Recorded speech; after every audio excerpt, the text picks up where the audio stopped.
wabarakatuh. Halo teman-teman semuanya, perkenalkan saya Mila Kanisya Syafa dari jurusan Pendidikan Agama Islam dari kelas 2C dengan nomor induk mahasiswa 22121107.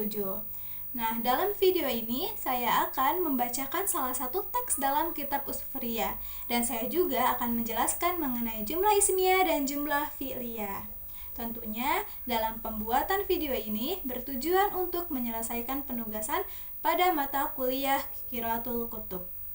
Nah, salah satu teks yang akan saya bacakan dalam kitab Usfriyah itu saya ambil dari penjelasannya kelompok 3 dengan judul La tahzan Allahul ladzi ya'tikumur rizqa, yang berarti la tahzan, janganlah bersedih, Allah alladzi adalah yu'tikumu, yang memberikan rezeki. Maaf. Baik, berikut adalah teksnya yang akan saya bacakan.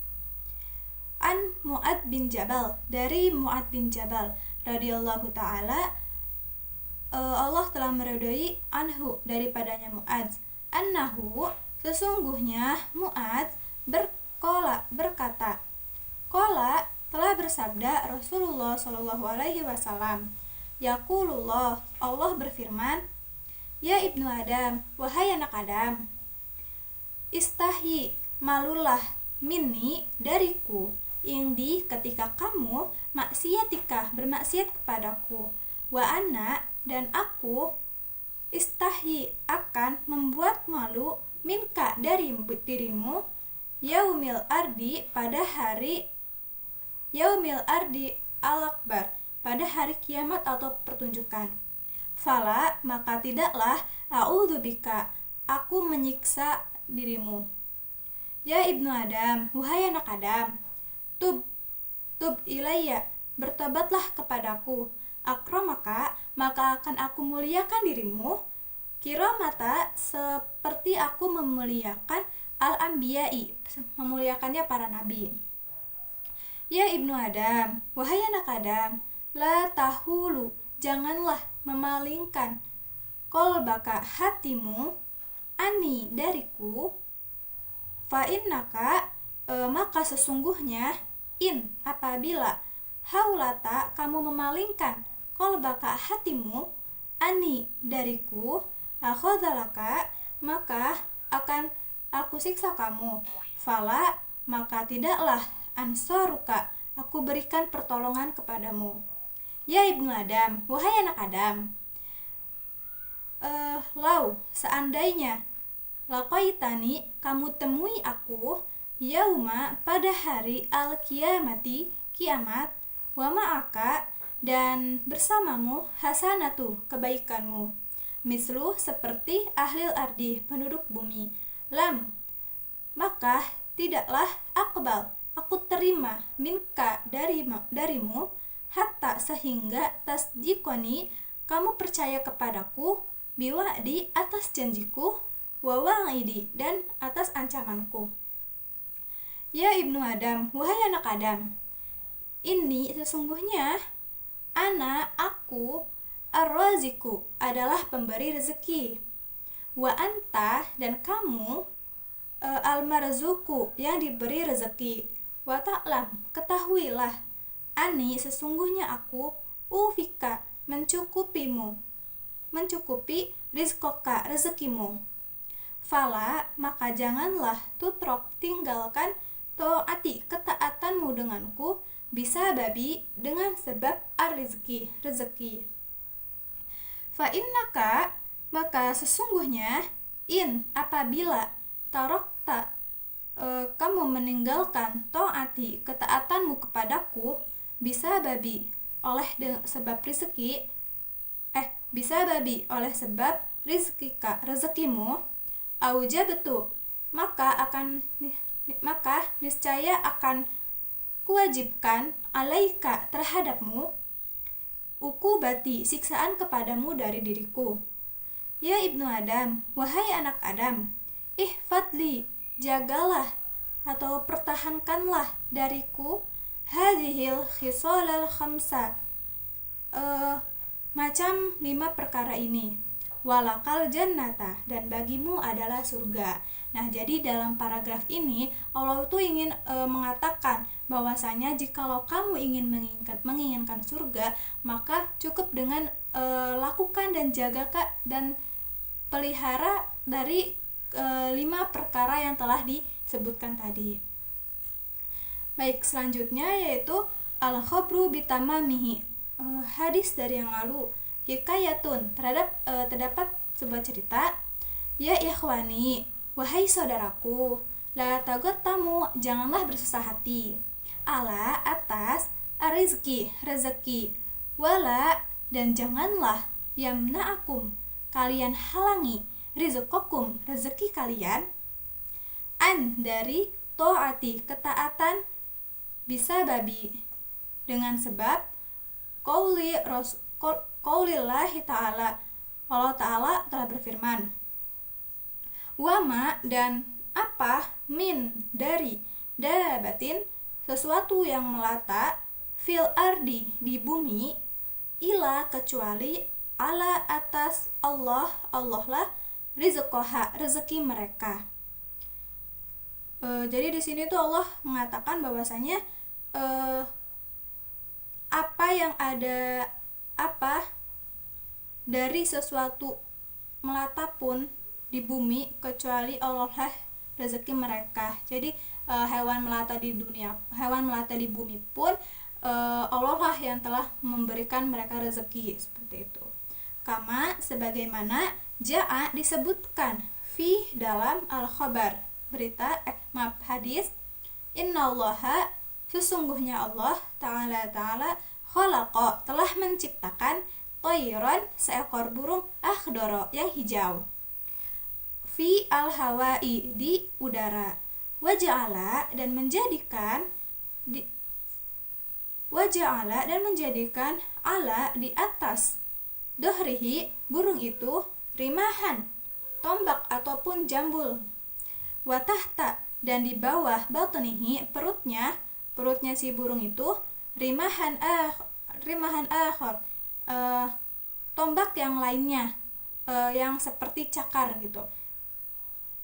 Wa khalaqa, dan Allah telah menciptakan, hutan, ikan paus, fil bahri, di laut, yakulu, yang memakan as-samak, ikan, wa yadkhulu, dan ikan tersebut masuk, baina, di antara, asananihi, gigi-giginya ikan paus, lahmus samak,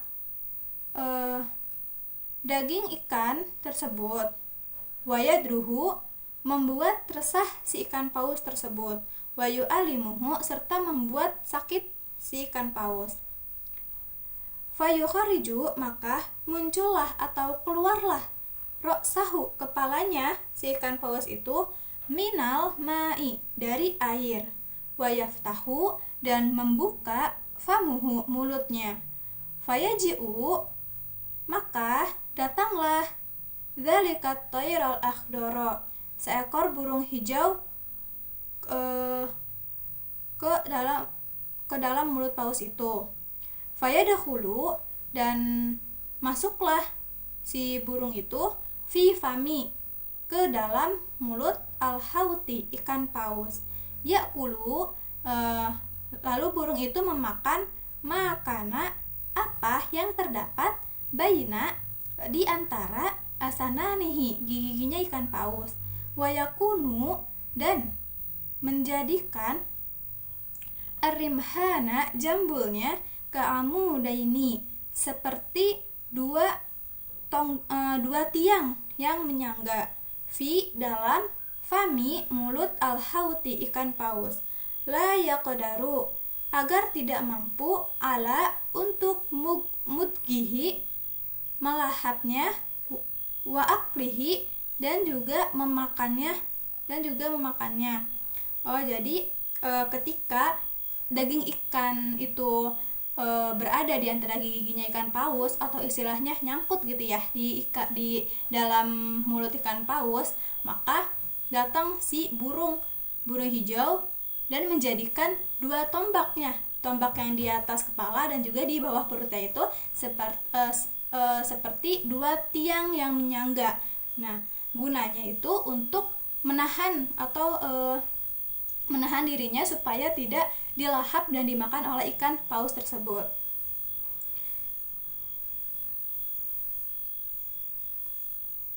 Selanjutnya,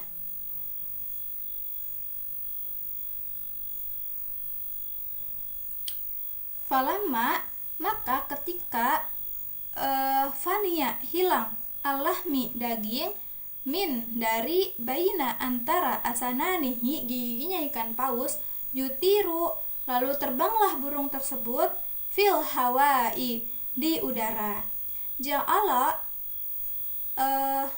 membuat Allah Ta'ala rizqahu rezeki burung itu min dari baina antara asananihi giginya ikan paus, wa yarji'u dan kembalilah alahuti ikan paus tersebut ila ke makanihi tempatnya, wa yastarihu dan istirahat bisa babihi dengan sebab. Nah, jadi ketika jadi Allah tuh menjadikan rezeki dari si burung tersebut itu ikan yang berada di antara gigi-giginya ikan paus, sedangkan si ikan pausnya itu kembali beristirahat dengan sebab giginya udah nggak sakit lagi karena ikannya udah dimakan sama burung tersebut. Wayakunu dan Allah menjadikan kulu setiap sesuatu wahida minhuma daripada keduanya sababanil akhir jadi sebab yang lainnya gitu. Jadi di antara burung dan ikan paus tadi menjadi satu sebab antara lainnya gitu. Walayatruku dan Allah tidak akan meninggalkan at-tayra burung itu bila rizkin dengan tanpa rezeki. Fakaifa maka bagaimana yatruku Allah meninggalkan al-insanu manusia bila rizkin dengan tanpa rezeki. Nah, jadi di sini Allah mau menegaskan bahwasanya bagaimana Allah akan meninggalkan manusia dengan tanpa rezeki jika burung pun, hewan pun telah dijamin rezekinya oleh Allah gitu. Maka dari situ kita sebagai manusia janganlah khawatir mengenai rezeki, karena rezeki itu udah Allah atur gitu. Bahkan hewan melata yang ada di bumi pun telah Allah atur rezekinya gitu.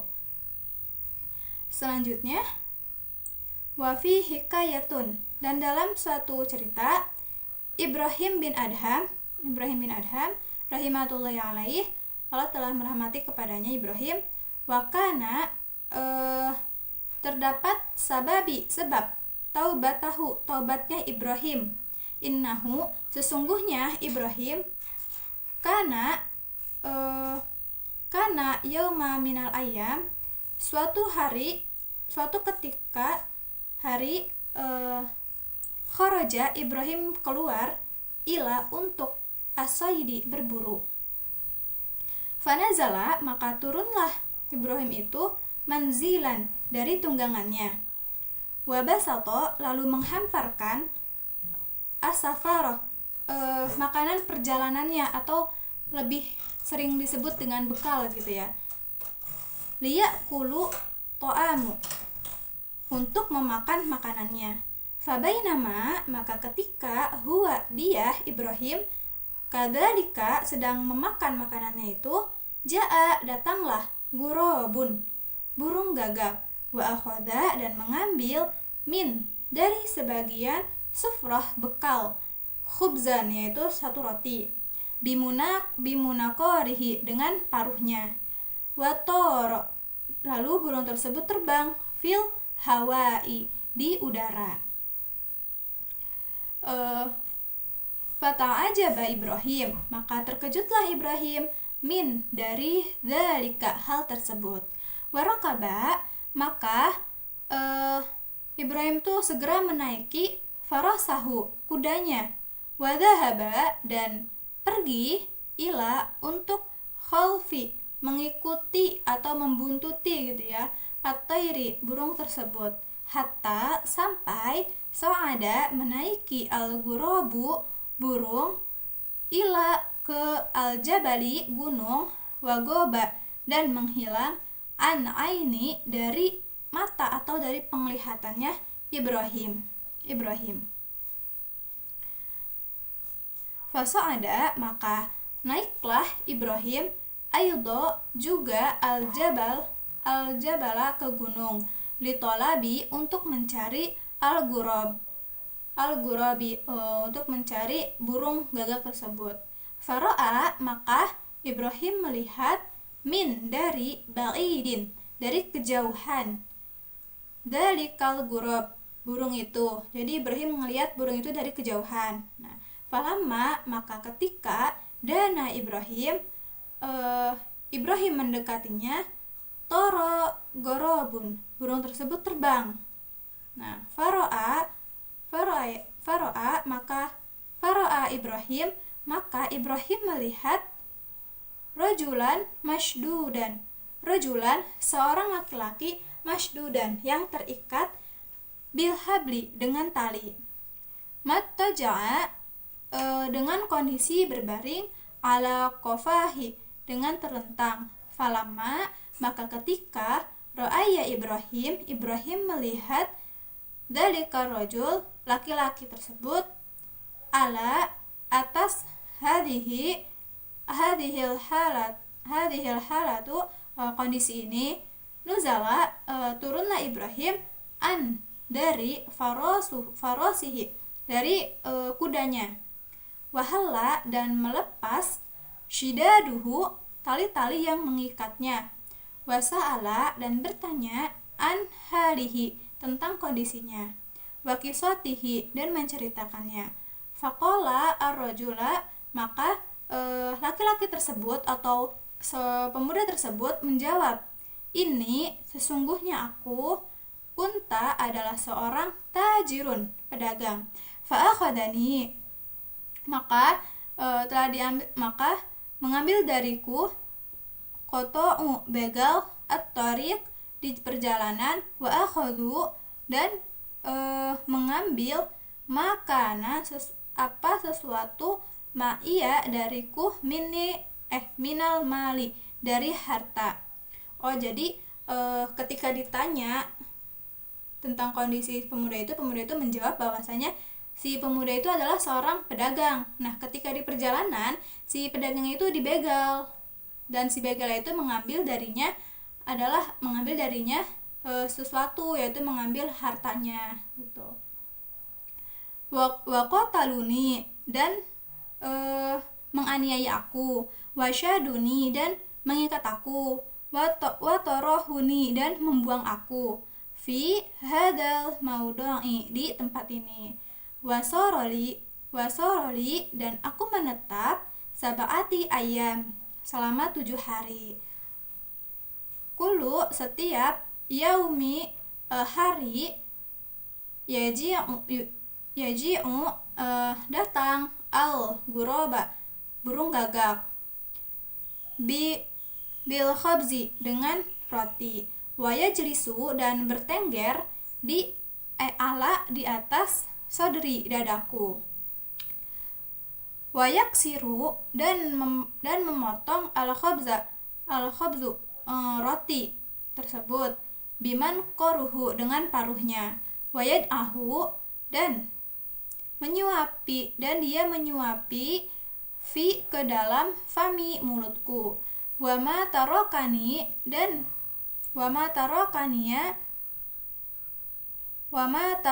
Allah dan ketika Allah meninggalkan ja'i'a dalam keadaan perut lapar, fi tilka ayam pada hari itu, farokaba meninggalkan dalam keadaan perut lapar pada hari itu. Jadi ketika si rajulan itu dalam kondisi lapar, ketika Allah menjadikan si rajulan itu dalam kondisi lapar, maka datanglah seekor burung yang memberi dan menyuapi dengan sepotong roti gitu loh, menggunakan paruhnya itu. Berarti burung itu memberikan rezeki memberikan rezeki untuk si rojulan itu. Jadi Allah itu memberikan rezeki kepada pemuda tersebut dengan perantara burung. Farokaba Ibrahim, maka Ibrahim langsung menaiki farasahu kudanya, faazdafahu dan mengantarnya, waja'a dan tibalah ila ke maudihi tempat tinggalnya, alladzi kana yang ketika nazala fihi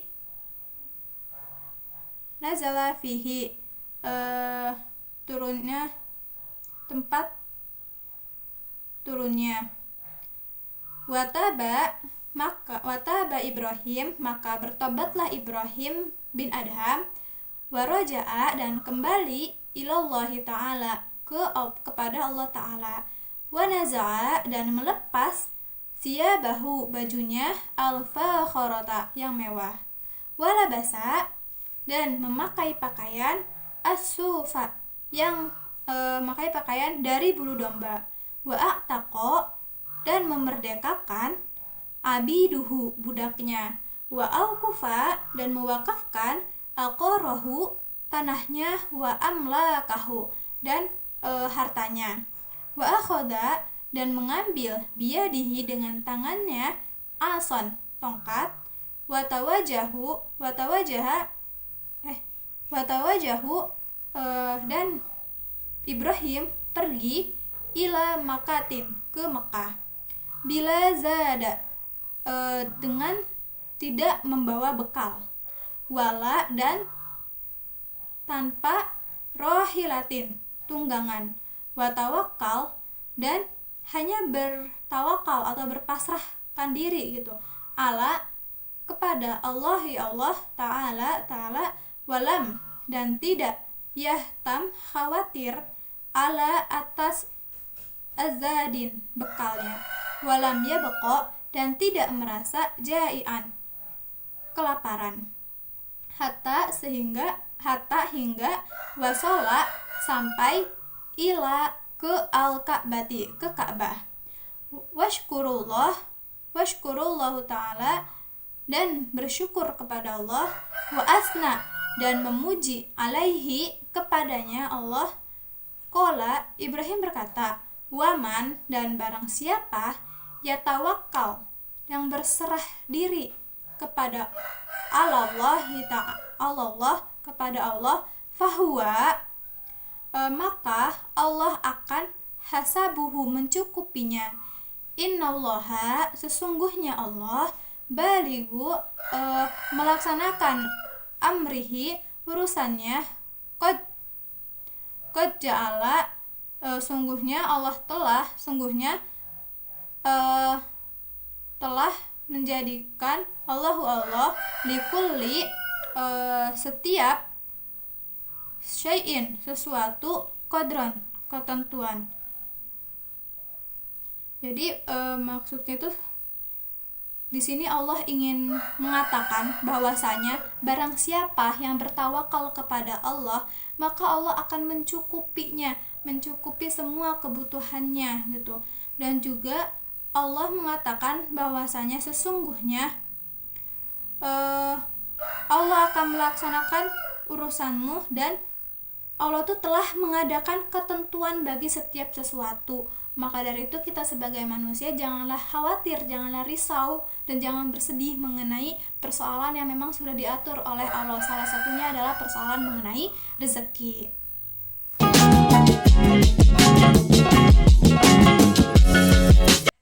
Baiklah, selanjutnya yaitu inti dari teks yang telah saya bacakan sebelumnya. Nah, maksudnya apa sih dari teks tersebut? Intinya itu apa gitu ya. Nah, jadi dalam teks yang telah saya bacakan tadi, intinya itu adalah bahwasanya jika ingin bagimu adalah surga, jika ingin kalian menginginkan surga, maka cukup dengan menjaga dan memelihara dari 5 perkara yang telah disebutkan tadi. Di antaranya yang pertama, malu kepada Allah ketika ingin melakukan maksiat. Nah, yang kedua yaitu eh, bertobat kepada Allah, maka niscaya orang yang bertobat itu akan Allah muliakan seperti Allah memuliakannya para nabi gitu. Yang ketiga adalah jangan memalingkan hati dari Allah gitu. Yang keempat, manusia yang bersama dengan amal kebaikannya pada hari kiamat maka tidak akan diterima amalnya sehingga ia percaya pada Allah dan percaya atas janji-janji serta ancaman-ancamannya. Dan yang kelima adalah jangan meninggalkan ketaatan karena sebab rezeki. Nah, kalau misalkan kelima tadi kita amalkan, kita pelihara, kita jaga, maka insya Allah bagimu adalah surga gitu. Nah, selain itu juga di sini Allah ingin mengatakan bahwasanya bagaimana Allah akan menciptakan manusia, bagaimana Allah meninggalkan manusia, kalau bagaimana Allah meninggalkan manusia tanpa rezeki, bahkan hewan pun telah Allah beri rezekinya gitu. Bagaimana apalagi manusia gitu kan. Jadi di sini Allah tuh ingin menegaskan bahwasanya semua semua makhluknya, mau manusia, hewan, tumbuhan, itu telah Allah beri rezekinya, telah Allah atur rezekinya masing-masing. Nah, di mana rezeki itu nanti bisa diperoleh oleh manusia bisa melalui berbagai jalan, berbagai perantara gitu. Bisa Allah berikan dengan berbagai perantara. Nah, bahkan Allah pun menegaskan bahwasanya gak ada hewan, bahkan hewan melata di bumi pun itu udah Allah atur rezekinya gitu. Maka tentu rezeki manusia pun sudah Allah atur. Selanjutnya juga Allah ingin mengatakan bahwasanya barang siapa yang benar-benar bertawakal kepada Allah, benar-benar berpasrahkan dirinya kepada Allah secara ikhlas, secara tulus, maka Allah akan mencukupi semua kebutuhannya. Dan Allah telah mengadakan ketentuan bagi setiap sesuatu gitu. Termasuk ketentuan mengenai rezeki pun Allah telah menetapkannya gitu. Jadi kita sebagai manusia tidak perlu bersedih, tidak perlu khawatir mengenai rezeki gitu, karena udah jelas Allah itu udah menetapkannya gitu, udah mengaturnya gitu.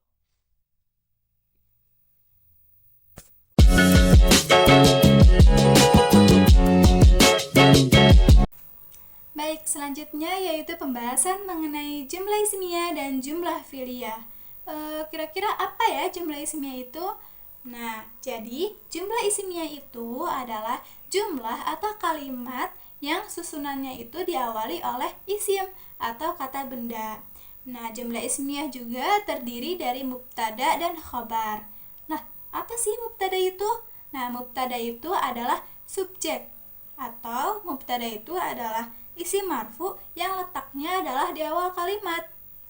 Nah, jadi mubtada itu adalah kalimat isim yang diterangkan oleh kalimat atau jumlah setelahnya. Jadi setiap mubtada intinya letaknya adalah di awal kalimat gitu ya. Kalau di awal kalimat berarti dia mubtada gitu. Nah, tentunya mubtada pun memiliki ciri ataupun sifatnya gitu. Apa ciri ataupun sifatnya itu? Yang pertama adalah harus ma'rifah atau berupa kata yang sudah khusus, bukan lagi yang umum gitu. Nah, isim ma'rifah ini terbagi lagi teman-teman menjadi beberapa isim. Yang pertama ada isim domir, yang kedua ada isim alam, ada juga isim isyarah, ada isim mausul, dan juga ada isim yang diawali oleh alif lam. Nah, isim domir itu apa? Isim domir itu adalah isim yang diawali oleh domir-domir. Domirnya tuh seperti domir huwa, huma, hum, hiya, huma, huna, anta, antuma, antum, anti, antuna, antum, antunna, ana, nahnu gitu. Terus itu yang dibacakan tadi adalah domir-domir gitu ya. Nah, selanjutnya adalah isim alam. Nah, isim alam ini isim yang berupa nama-nama, baik nama orang, nama tempat, nama daerah, nama kota, nama negara, dan sebagainya. Misalkan Fatimatun, Ibrahim, Zaidun, Ahmadun, atau kalau nama tempat misalnya Al-Makkah, Al-Madinah, Indonesia dan sebagainya. Nah, selanjutnya ada isim isyarah. Isim isyarah tuh isim penunjuk gitu ya. Kata tunjuk gitu. Misalkan hadhihi, hada, terus apa lagi? Hadhihi, hada, tilka gitu dan sebagainya. Selanjutnya ada isim mausul. Isim mausul tuh isim penghubung gitu. Seperti ada alladzi, allati, kan dan sebagainya. Selanjutnya ada isim yang diawali oleh alif lam. Berarti di awal katanya itu diawali oleh alif lam. Misalnya kata kataba, buku, berarti diawali alif lam menjadi al-kitabu gitu. Selanjutnya ada al-masjidu. Terus ada kursiyu, al-kursiyu gitu. Al-madrasatu dan sebagainya. Nah, itu tadi adalah mubtada. Ciri yang kedua yaitu i'rabnya harus berupa rafa atau dhammah. Nah, selanjutnya ada namanya khobar. Apa itu khobar? Nah, kalau khobar itu adalah predikat yang dimana bertugas untuk menjelaskan atau menerangkan dari mubtada itu sendiri. Nah, kalau mubtada tadi kan subjek, kalau khobar itu adalah predikat. Kedudukannya itu untuk menjelaskan maksud dari si mubtada itu gitu. Dari maksud dari mubtada itu sendiri. Nah, kalau misalkan jadi khobar itu dia mengikuti mubtada. Kalau misalkan mubtadanya adalah mudzakkar, maka khabarnya juga harus mudzakkar. Nah, jika mubtadanya adalah muannas, maka khabarnya juga harus muannas. Nah, kan tadi kalau mubtada dia i'rabnya harus rafa ya, harus dhammah. Maka khabar pun i'rabnya harus dhammah. Kenapa? Karena dia mengikuti si mubtada gitu. Nah, jadi intinya kalau mubtada ditambah khabar menjadi jumlah ismiyah. Ada contohnya nih teman-teman. Contoh dari teks yang sudah saya bacakan sebelumnya ya. Yaitu ana arrizku. Nah, ana di sini dia berkedudukan sebagai mubtada. Kenapa mubtada? Karena dia berupa isim domir. Domirnya domir apa? Domir ana. Nah, di sini ada arrizku. Arrizku ini juga sama isimnya diawali dengan alif lam. Dia berkedudukan sebagai khobar, sebagai predikat penjelasan dari si ana. Saya itu siapa? Nah, dijelasin, saya adalah pemberi rizki. Nah, selanjutnya ada contoh lain nih teman-teman dari paragraf 3 dari teks yang sudah saya bacakan, yaitu rajulan masydudan bil habli. Artinya seorang laki-laki yang terikat dengan tali. Nah, rajulan ini dia adalah mubtada. Kenapa mubtada? Karena dia berupa isim ma'rifat dengan isim alam atau nama gitu ya. Karena kan seorang laki-laki ya, berarti dia berupa isim alam gitu.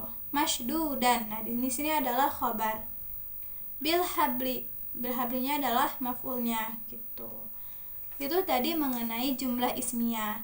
Terus apa itu jumlah fi'liyah gitu kan ya. Tadi jumlah ismiyah. Kalau jumlah fi'liyahnya itu apa sih gitu ya.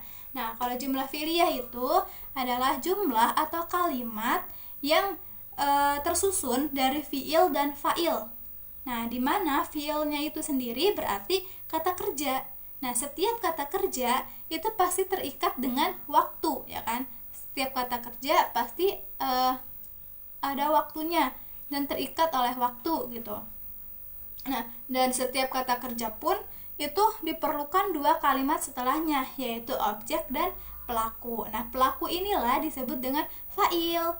Nah, fa'il di sini itu bisa berupa nama orang ataupun berupa domir. Nah, kalau berupa nama orang misalnya seperti Ibrahim atau Zaidun, Aisyah dan sebagainya. Kalau berupa isim domir misalkan huwa, hiya, anta, antum gitu dan sebagainya. Nah, berdasarkan secara zamannya atau secara waktunya gitu, fiil ini terbagi menjadi 3 teman-teman. Ada yang namanya fiil madi, fiil mudhari, dan juga fiil amr. Nah, fi'il madi. Fi'il madi itu apa sih? Jadi fi'il madi itu adalah kata kerja atau fi'il kata kerja yang telah dilakukan atau telah berlalu gitu, yang udah lewat, masa lampau gitu ya. Nah, selanjutnya ada yang kedua ada fi'il mudhari. Nah, fi'il mudhari itu fi'il atau kata kerja yang sudah yang sedang dilakukan, yang lagi dilakuin gitu sama si pelaku. Nah, biasanya fi'il mudhari ini diawali oleh ana itu, diawali oleh huruf alif, nun, ya, dan ta. Gitu. Seperti yadrobu gitu. Yansuru, yansoru gitu ya. Terus yang ketiga adalah fi'il amr. Fi'il amr ini adalah fi'il atau kata kerja perintah gitu. Biasanya kalau setiap perintah berarti harus dilakukan. Nah, ada contohnya nih teman-teman. Contoh dari jumlah fi'liyah yang dari teks yang udah saya bacakan tadi sebelumnya. Contohnya yaitu Allahu khalaqahu tan fil bahri. Artinya Allah telah menciptakan ikan paus di laut. Nah, Allahu ini berkedudukan sebagai fa'il. Dia sebagai pelaku dari khalaqa, dari fi'il, dari fi'ilnya, dari kata kerjanya. Nah, khalaqa di sini itu bentuknya adalah fi'il madi karena dia sudah dilakukan. Sudah dilakukan. Di sini Allah itu kan artinya telah menciptakan. Berarti Allah udah menciptakan ikan paus di laut gitu. Jadi Allah itu berkedudukan sebagai fa'il dan khalaqat pun berkedudukan sebagai fi'il. Hutan fil bahrinya berkedudukan sebagai maf'ul. Nah, itu tadi contoh dari jumlah fi'liyah.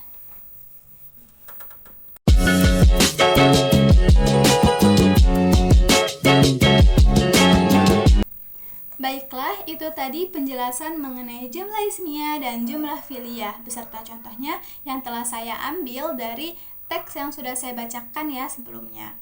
Nah, selanjutnya saya akan memberikan simpulan dari penjelasan yang telah saya paparkan. Nah, jadi simpulannya adalah janganlah kita merasa khawatir atau bersedih mengenai rezeki, karena tidaklah Allah menciptakan makhluknya tanpa rezeki gitu. Bahkan hewan melata yang ada di bumi pun telah Allah atur rezekinya gitu. Jadi kita sebagai manusia tidak perlu khawatir, tidak perlu resah mengenai rezeki gitu kan. Sebab Allah menciptakan makhluknya, baik itu manusia, hewan, tumbuhan, tentu sudah Allah atur rezekinya gitu kan. Udah Allah atur bagaimana rezekinya nanti gitu. Selanjutnya Allah juga memberikan rezeki kepada kita itu melalui berbagai banyak jalan teman-teman, bisa melalui berbagai perantara gitu. Misalkan sesama makhluknya, seperti contohnya dalam ikan paus dan burung itu gitu kan, mereka saling saling berkaitan, saling menjadi sebab antara satu dengan yang lainnya gitu. Dan juga contohnya seperti yang tadi cerita seseorang laki-laki yang diberi rezekinya yang makan melalui perantara burung gitu. Jadi Allah memberikan rezeki dari pemuda tersebut melalui perantara burung gitu dan sebagainya. Selanjutnya Allah juga ingin mengatakan bahwasanya barang siapa yang bertawakal kepada Allah, yang benar-benar berpasrah kepada Allah, berserah diri kepada Allah dengan ikhlas, dengan tulus, maka insya Allah akan mencukupi semua kebutuhannya gitu, mencukupi kehidupannya di dunia ini gitu. Serta Allah pun telah menetapkan segala sesuatu baginya gitu, termasuk mengenai rezeki telah Allah tetapkan, telah Allah atur kepada manusia. Maka dari itu manusia tidak perlu khawatir, tidak perlu risau, tidak perlu bersedih mengenai rezeki ini teman-teman. Oke, itu tadi simpulan dari penjelasan materi yang telah saya paparkan. Selanjutnya adalah penutup. Namun sebelum ditutup, saya memiliki pantun nih teman-teman. Saya memiliki satu pantun. Saya bacakan ya. Bu Siti pergi ke Bali, pulangnya membeli telur. Jangan khawatir masalah rezeki, karena rezeki telah Allah atur. Baik, cukup sekian penjelasan atau pemaparan materi yang telah saya sampaikan. Semoga bisa bermanfaat untuk teman-teman semua. Kurang lebihnya mohon maaf. Barakallahu fikum. Wassalamualaikum warahmatullahi wabarakatuh.